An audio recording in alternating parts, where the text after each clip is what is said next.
Assalamualaikum warahmatullahi wabarakatuh. Baik, rekan-rekan sekalian, kita akan lanjutkan pembahasan kita tentang akuntansi transaksi salam ini pada sesi yang kedua. Pada sesi yang kedua ini, kita akan membahas tentang akuntansi transaksi salam. Di video yang pertama, kita sudah membahas tentang bagaimana sih karakteristik dari transaksi salam. Maka di video yang kedua ini kita akan membahas tentang bagaimana sih akuntansi transaksi salam berdasarkan PASK 103. Mari kita ikuti paparan berikut ini.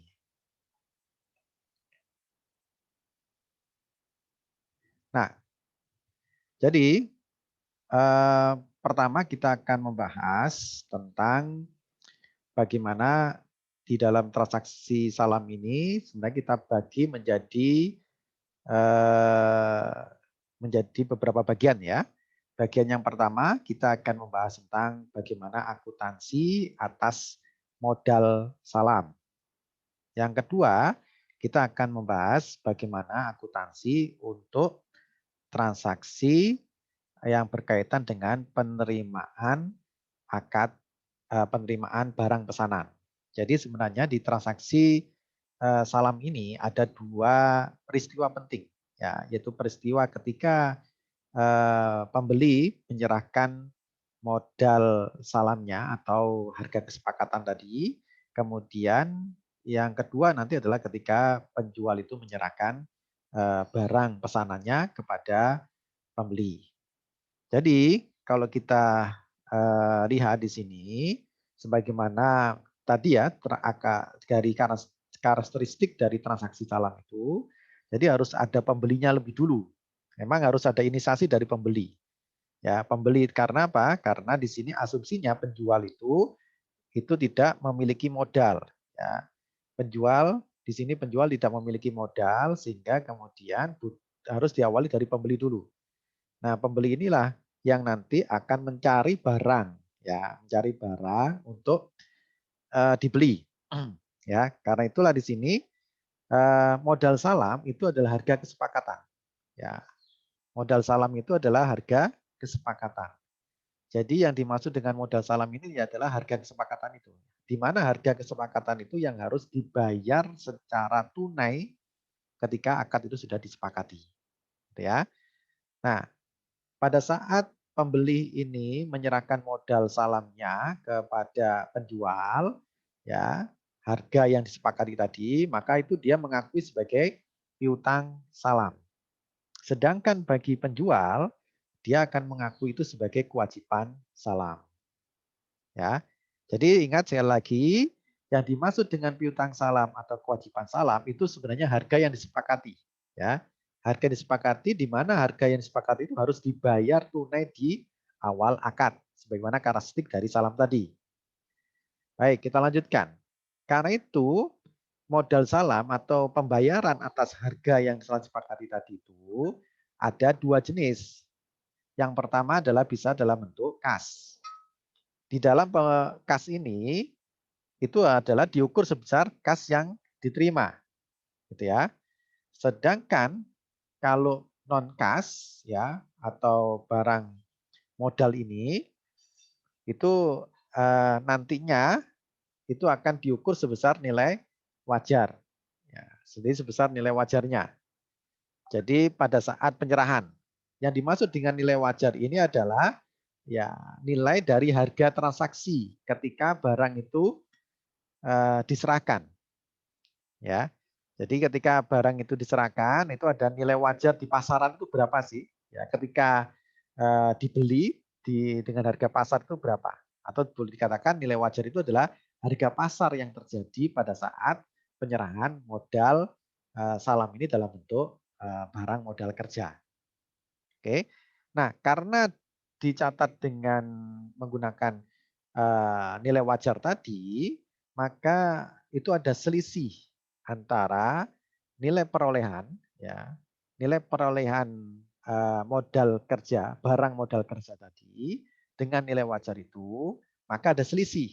Nah, selisih inilah yang kemudian nanti diakui sebagai keuntungan atau kerugian penyerahan modal salam oleh pembeli. ketika nantinya jika nilai yang tercatat atau nilai bukunya itu lebih besar ya daripada nilai wajarnya, maka otomatis akan terjadi kerugian. Ya, tapi kalau nantinya itu nilai wajarnya itu lebih besar daripada nilai perolehannya, maka otomatis akan terjadi keuntungan. Ya, jadi itu ya. Jadi modalnya bisa kas atau non kas. Jadi di sini kalau kita lihat akuntansi akun-akun yang terkait dengan penyerahan modal pada saat akad salam itu kan di awal itu antara penjual dan pembeli sudah bersepakat. Nah, ketika bersepakat itu langsung si pembeli itu membayar tunai. Nah, bayaran tunai tadi itulah itu yang diakui sebagai modal salam. Nah, di sini nanti piutang salam itu akan didebit oleh pembeli, nanti akan diakui di sisi laporan posisi keuangan di sisi aset. Kemudian kalau terjadi keuntungan penyerahan modal salam, nanti pembeli itu akan mengkreditnya dan akan menyajikannya di laporan laba rugi, yaitu sebagai pendapatan usaha. Ya. Kemudian kalau misalkan terjadi kerugian, maka pembeli itu akan mendebitnya dan akan mengurangi pendapatan usaha utama di laporan laba ruginya. Gitu ya. Sedangkan bagi penjual ketika dia menerima eh, uang kas yang diterima atau barang yang diterima sebagai kesepakatan harga tadi, maka itu dianggap sebagai kewajiban salam. Nah, ini nanti bagi penjual akan disajikan di sisi neraca sebagai kewajiban, gitu ya. Kita lanjutkan. Nah, di sini pada saat penyerahan modal salam tadi, jadi bagi pembeli nanti diakui sebagai piutang salam, diukur sebesar kasnya, ini kalau kasnya, gitu ya. Sedangkan penjual nanti akan mengakui sebagai kewajiban salam, diukur sebesar kas yang diterima. Kalau non kas, itu si pembeli ini akan mengukurnya pada saat menyerahkan itu sebesar nilai wajar modalnya tadi. Maka kalau ada selisih dengan nilai tercatatnya, itu akan menimbulkan keuntungan atau kerugian. Sedangkan si penjual itu akan mencatat sesuai dengan nilai wajarnya. Ya. Di sini nanti piutang salam itu akan disajikan di sisi aset ya, di neraca pembeli. Kemudian si penjual itu akan mengakui adanya kewajiban salam di sisi kewajiban di laporan posisi keuangannya. Nah, ini ada beberapa yang harus diungkapkan gitu ya terkait dengan modal usahanya. Oke, kita lanjutkan. Ini transaksinya ya. Jadi ketika pembeli itu menyerahkan modalnya dalam bentuk kas ya, harga yang sepakati gitu ya, maka dia akan mendebit piutang salam pada kas, sedangkan si penjual itu akan mencatatnya sebagai kas pada kewajiban salam. Nah, bagaimana kalau misalkan dalam bentuk aset non kas?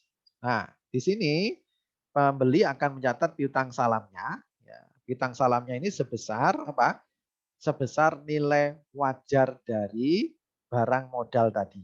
Ya, barang modalnya. Misalkan ini menyerahkan sebuah barang aset harga wajarnya adalah 100.000 misalkan gitu ya. Kemudian nilainya nilai dari persediaan itu atau nilai borongnya itu barangnya itu misalkan 90.000, maka nanti di piutang salamnya ini dicatat sesuai dengan nilai wajarnya yaitu 100.000. Sedangkan persediaannya atau barang modalnya tadi yang diserahkan tadi itu ini dicatat sebesar 90.000 sesuai dengan nilai yang tercatat di laporan posisi keuangannya gitu ya. Nah, selisihnya nanti itu akan diakui sebagai keuntungan penyerahan modal salam gitu ya. Sedangkan nanti dari sisi dari si penjual, maka dia akan mencatat persediaannya sesuai dengan nilai wajarnya, yaitu 100.000. Kemudian nanti kewajiban salamnya juga diukur sebesar nilai wajar dari persediaan atau aset non kas tadi yang diterima.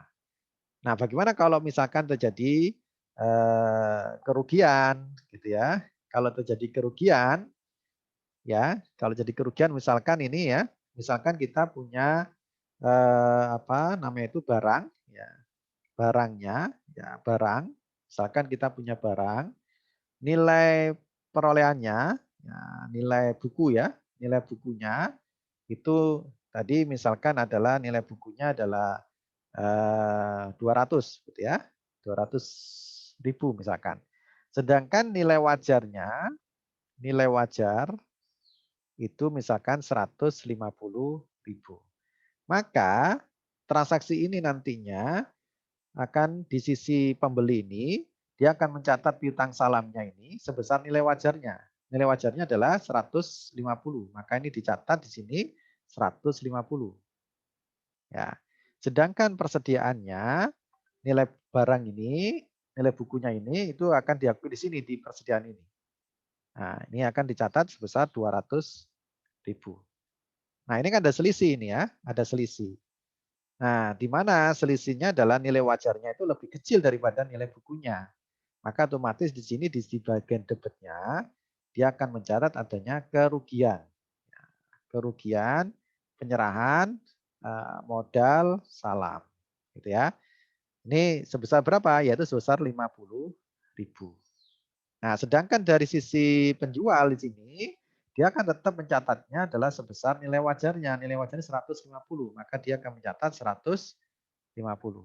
Kewajibannya berapa? Yaitu 150.000. Nah, ini adalah untuk pada saat peristiwa penyerahan modal salam. Jadi pada saat sudah disepakati sesuai dengan karakteristik salam tadi, ketika sudah sepakat ini antara penjual dan pembeli, maka langsung si pembeli itu menyerahkan kasnya ya untuk pembayaran harga yang sepakati tadi atau menyerahkan dalam bentuk aset sesuai dengan harga yang disepakati tadi. Jadi nanti nilai wajarnya, misalkan nilai kontraknya itu adalah 200.000 ya nilai ini ya, maka nanti nilai kontraknya itu didasarkan pada nilai wajarnya ini yang diserahkan kalau itu dalam bentuk aset ya, modalnya dalam bentuk modal salamnya dalam bentuk aset gitu ya. Oke, kita lanjutkan sekarang. Misalkan ini ya, misalkan ada kasus di sini, kasusnya adalah Pak Jaki adalah seorang petani cabai gitu ya, yang mengalami kekurangan modal sehingga mengajukan pembiayaan ke koperasi amanah. Ya, pembiayaan yang diajukan adalah sebesar di sini sebesar 100 juta untuk menanam cabai di lahannya seluas 1 hektar. Itu akan menghasilkan 1 ton cabai, gitu ya. Masa tanam itu selama 6 bulan. Ya, pembiayaan disetujui koperasi aman dengan syarat 50% dalam bentuk uang tunai dan 50% dalam bentuk barang modal berupa bibit cabai untuk menjamin kualitas cabai. Maka di sini koperasi amanah itu membeli bibit cabai ke lembaga penelitian cabai di Jember senilai 40 juta untuk lahan seluas 1 hektar, gitu ya. Maka di sini pada saat penyerahannya ini, maka dia akan mencatat ya piutang salamnya sesuai dengan nilai kontraknya di sini yaitu 100 juta, gitu ya. Kemudian kan 50% ya, 50% ya, 50%. Maka nanti di sini ada yang istilahnya ada kas ya, penerimaan uang kasnya di sini 50 juta, gitu ya. Kemudian di sini ada nilai bibitnya tadi dihitung sesuai dengan nilai wajarnya. Ya, ini dia membeli 40 juta di sini ya, 40 jutanya di sini. Ya, berarti 40 juta ini diakui pada persediaan bibitnya ini 40 juta. Nah, dianggap ada keuntungan karena apa? Karena tadi kesepakatannya 50% di sini. 50% dalam bentuk uang tunai dan 50% dalam bentuk modal kerja berupa bibit cabai, gitu ya. Jadi nantinya di sisi Abazaki ini dia akan mencatatnya, dia akan menerima kas ya sebesar 50 juta, kemudian persediaan bibitnya 50 juta. Jadi bibitnya ini nilai perolehannya adalah 40 juta, tapi nilai wajar pada saat penyerahan itu adalah 50 juta sesuai dengan nilai kontrak yang ada di sini, gitu ya. Maka di sini akan ada selisih tadi, maka muncul keuntungan penyerahan modal salam oleh Koperasi Syariah Amanah ini, gitu ya. Sedangkan Abajaki ini akan mencatatnya itu sebesar 100 juta kewajiban salamnya. Kemudian dia menerima kas 50 juta, persen bibitnya adalah 50 juta, gitu ya. Jadi ini salah satu bentuk contoh, misalkan ada kombinasi ya. Jadi bisa kombinasi, tidak harus kas saja semuanya, tidak harus barang saja semuanya, tapi juga bisa kas sama barang di dalam penyerahan modal atau harga yang disepakati tadi. Gitu. Nah, jadi di sini kalau kita lihat tadi piutang salamnya ketika barang. Nah, ini kita akan sekarang kita melihat bagaimana akuntansi penyerahan barang salamnya. Ketika akuntansi penyerahan barang itu ketika barang itu sudah diserahkan, maka itu dianggap piutangnya sudah lunas. Ya, makanya di sini dikatakan piutang salamnya itu berkurang di kredit, kemudian persediaan salamnya itu adalah ditambah, gitu ya. Nah, di debat. Sedangkan dari sisi penjual itu ketika barangnya itu sudah tadi ingat ya, transaksi salam itu dianggap selesai kalau barang itu sudah diterima oleh pembeli.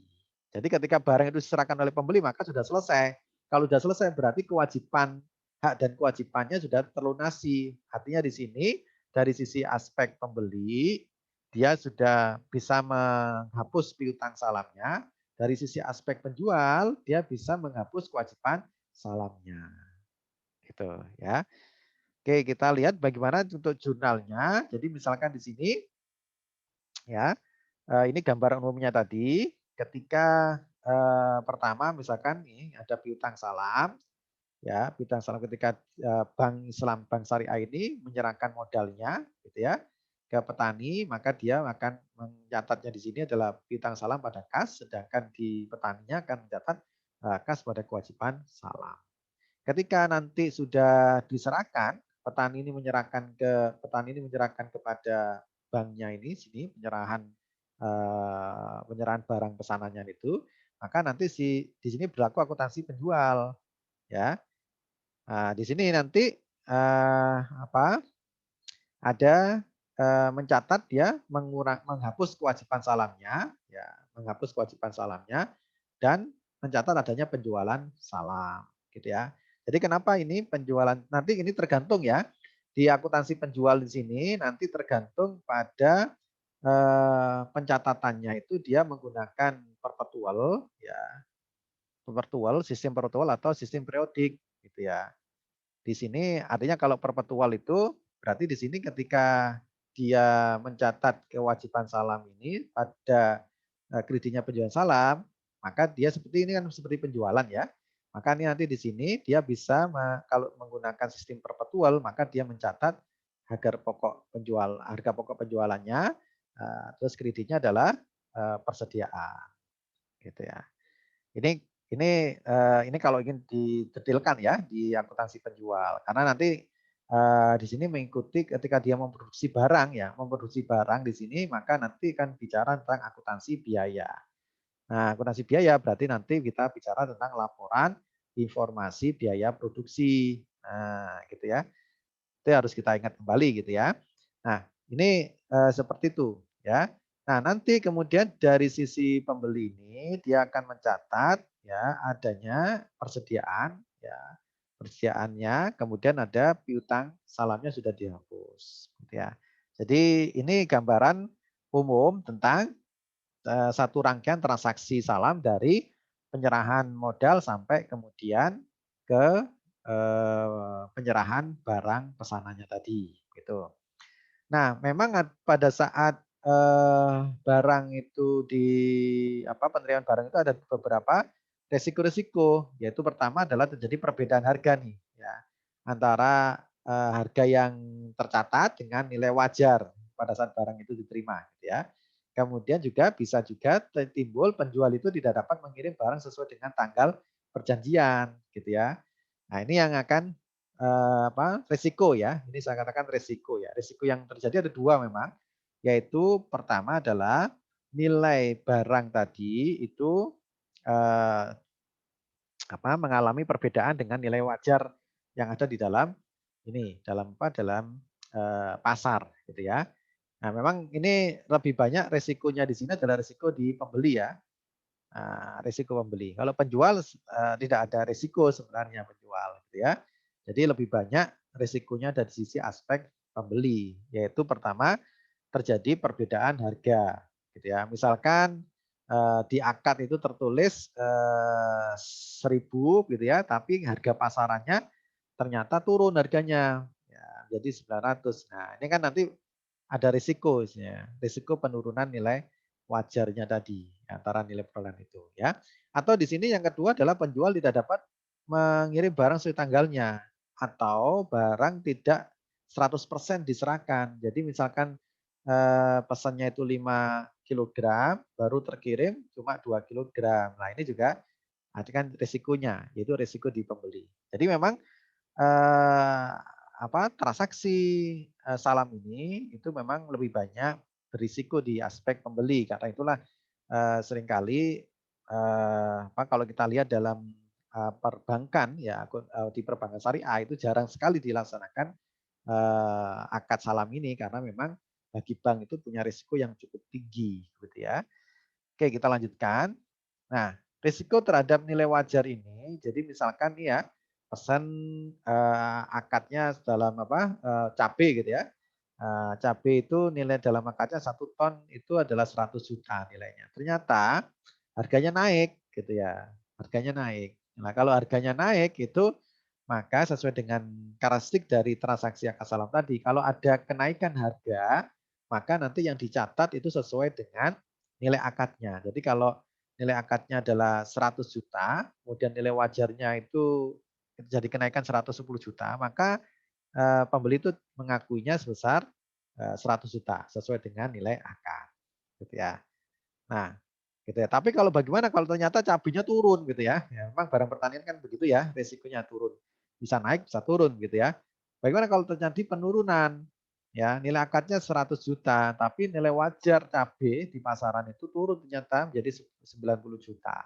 Misalkan. Nah, karena penurunan ini maka nanti pembeli itu akan mengakui sebesar apa? Sebesar nilai wajarnya, yaitu 90 juta. Selisihnya tadi ini yang kan nanti akan selisihnya tadi antara 100 juta akadnya ini dengan nilai wajarnya yang 90 juta inilah yang akan diakui sebagai kerugian penyerahan modal penyerahan barang pesanan salam tadi gitu ya. Itu ya. Jadi ini jadi kalau kalau harganya lebih tinggi ketika sudah diserahkan ternyata nilai wajarnya lebih tinggi daripada nilai akad, maka itu dasarnya pakai akad gitu ya. Tapi kalau ternyata nilai wajarnya turun ya, nilai wajarnya turun dari akad gitu ya, maka harus menggunakan nilai wajar yang terjadi gitu ya. Selisih antara nilai wajar dengan nilai yang dicatat di akad itulah yang akan menimbulkan kerugian bagi pembeli. Jadi resikonya di sini resikonya. Resikonya memang banyak di pembeli gitu ya. Jadi kalau kita gambarkan tadi pembeli ketika menerima barang salam itu dia akan mencatat persediaan, kemudian dia akan menghapus piutang salam ya. Kenapa piutang salam dihapus? Karena tadi kewajiban salam ataupun transaksi salam ini dianggap berakhir ketika barang itu diserahkan. Ketika barang diserahkan, maka si pembeli itu akan menghilangkan atau menghapus piutang salamnya. Si penjual itu sudah lunas kewajiban salamnya. Ya, maka kemudian dia mengkredit mengakui adalah penjualan salam. Nah, penjualan salam nanti ini akan masuk ke laba rugi di sini ya. Ini akan masuk ke laba ruginya penjual. Ya, sedangkan nanti di sini pembeli akan mengakui di sisi laporan posisi keuangan dia akan mengakui adanya persediaan salam, gitu ya. Nah, nanti di sini kalau misalkan terjadi ini ya tadi ya selisih nilai wajar sama nilai akad, gitu ya. Kalau nilai wajar lebih tinggi, ya kita pakai nilai akad. Kalau sama ya pakai sesuai dengan nilai akad. Tapi kalau bagaimana kalau nilai wajarnya tadi lebih rendah? Tadi misalkan nilai akadnya 100 juta gitu ya. Tapi nilai wajarnya yang terjadi pada saat penyerahan barang salam itu, pesanan salam tadi itu 90 juta. Maka di sini kita mencatatnya, persediaan salamnya ini kita catat sesuai dengan nilai wajarnya yaitu 90 juta, gitu ya. Kemudian piutang salamnya sesuai dengan nilai akadnya yaitu 100 juta.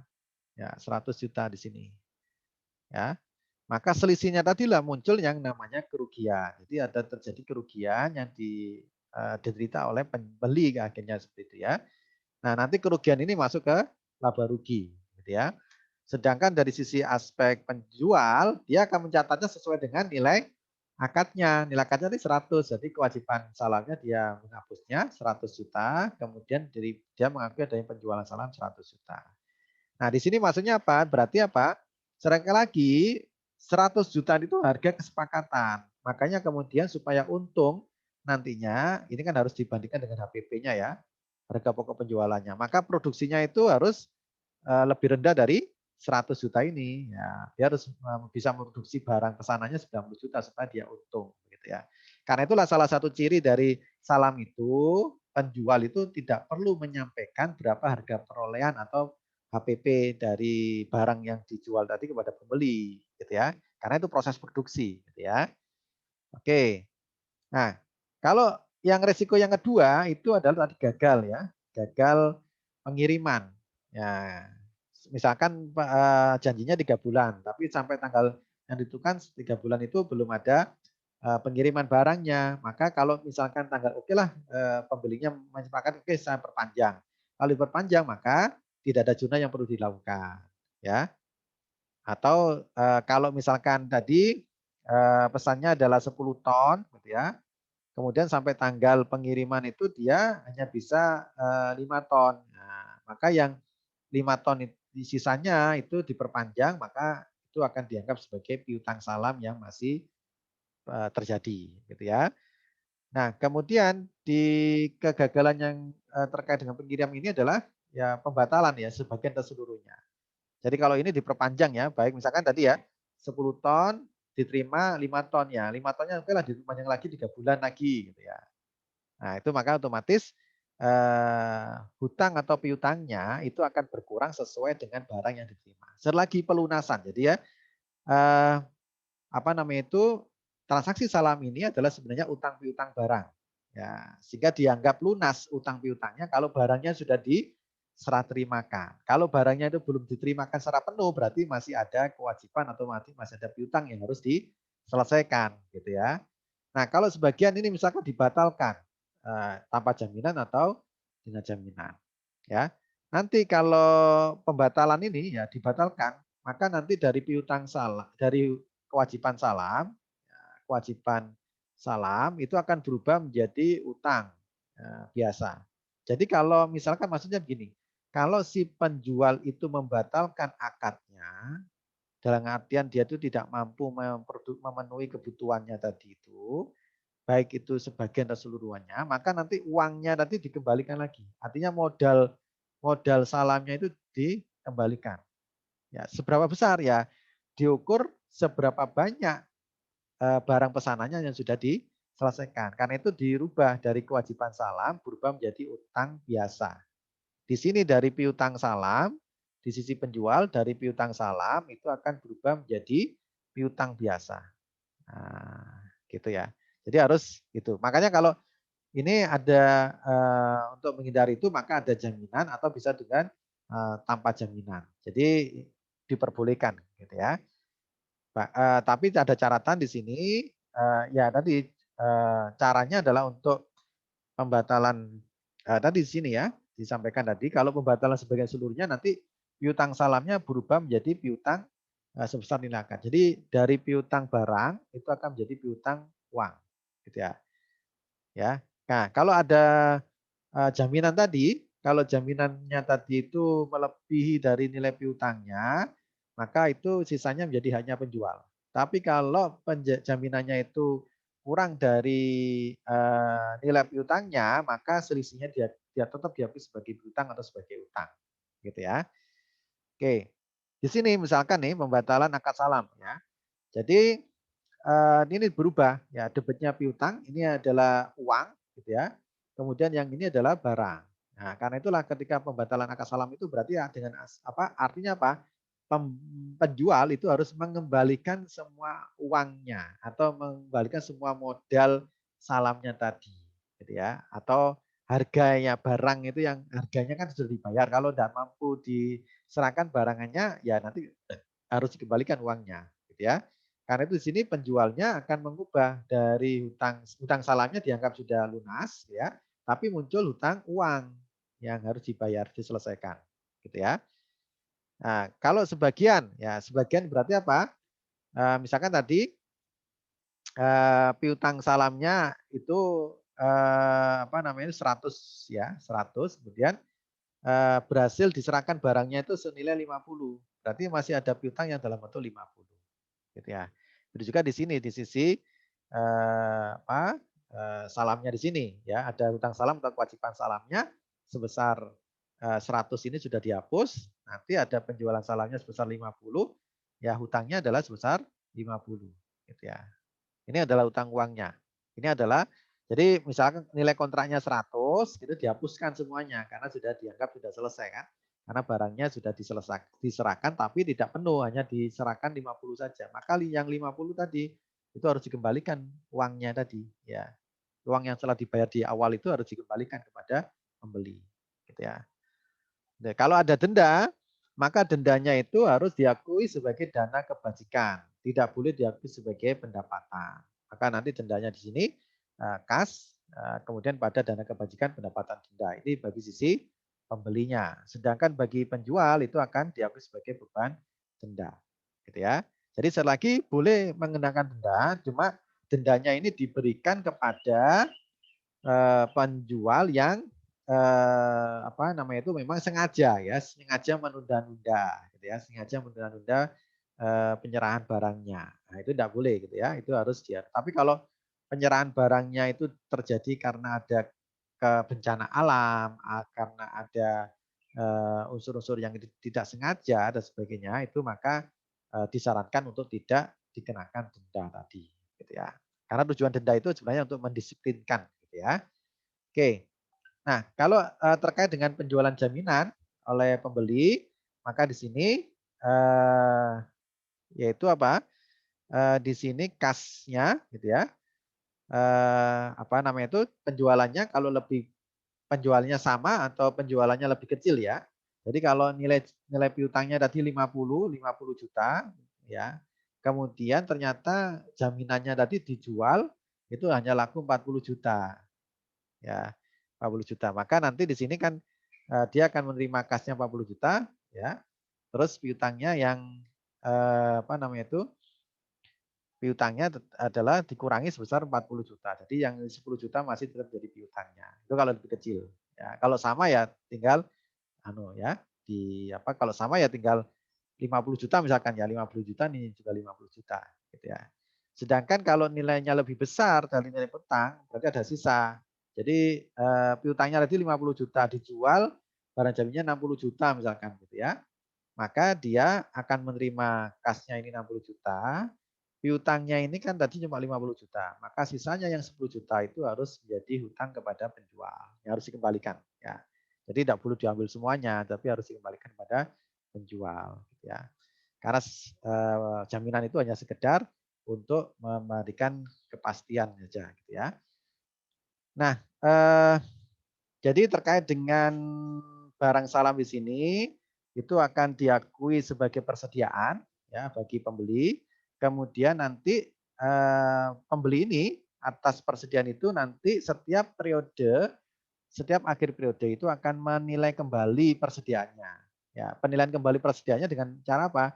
Dengan membandingkan antara mana yang lebih rendah, antara biaya perolehan atau dengan nilai bersih. Maksudnya gimana nih? Ini ada biaya perolehannya ya. Biaya perolehannya tadi misalkan 100 juta ya, biaya perolehan 100 juta. Nilai yang dapat direalisasinya itu ternyata pada akhir periode itu 90 juta. Maka yang dipakai adalah 90 juta ini. Ya, ya. Kalau misalkan nilai perolehannya itu adalah 100 juta ini, terus kemudian biaya yang bisa direalisasikan itu biaya yang bisa yang nilai bersih yang dapat direalisasikan itu maksudnya adalah apa istilahnya, dikurangi dengan pemeliharaan-pemeliharaan dan sebagainya ya, istilahnya gitu ya. Itu misalkan ternyata, nilainya adalah 111 ya, 110 juta lah misalkan gitu ya. Makanya diambil yang terendah adalah yang, nilai perolehannya, berarti yang dia pakai yang 100 juta. Jadi mana yang lebih rendah antara nilai perolehan, dengan, nilai bersih yang dapat direalisasikan, gitu ya. Nah, jika terjadi selisih nanti nilai bersih, ya, jika nilai bersihnya dapat dihasilkan lebih rendah, maka sini diakui sebagai kerugian. Otomatis kalau nilai bersihnya ini lebih rendah, ya ini kan terjadi penurunan berarti kan. Kalau penurunan seperti ini, berarti nanti itu selisihnya diakui sebagai kerugian, gitu ya. Oke, itu, rekan-rekan sekalian yang bisa saya sampaikan terkait dengan akuntansi, transaksi salam. Mudah-mudahan bisa bermanfaat penjelasan singkat ini untuk bisa memahami, akuntansi transaksi salam. Untuk saran saya untuk lebih mendapatkan penjelasan lebih dalam lagi, silakan Anda membaca, pernyataan standar akuntansi keuangan syariah nomor 103 yang dikeluarkan oleh Dewan Standar Akuntansi Keuangan Syariah Ikatan Akuntan, Indonesia. Oke, terima kasih. Selamat belajar. Semoga bermanfaat. Sekian, wassalamualaikum warahmatullahi wabarakatuh.